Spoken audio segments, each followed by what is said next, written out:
conditions are favorable for the development of severe weather, including large hail and damaging winds in and close to the watch area.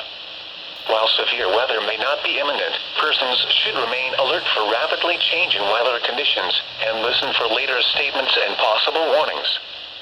Stay tuned to NOAA weather radio, commercial radio and television outlets, or internet sources for the latest severe weather information.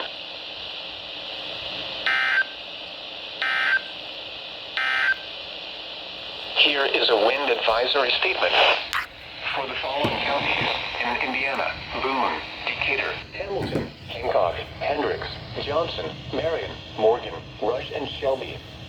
Wind advisory now in effect until 9 p.m. Eastern Daylight Time. Up to 45 miles per hour. Isolated higher gusts cannot be ruled out. The areas affected include portions of central, south central, southeast, southwest, and west central Indiana. The hazardous conditions are expected until 9 p.m. Eastern Daylight Time this evening. The following text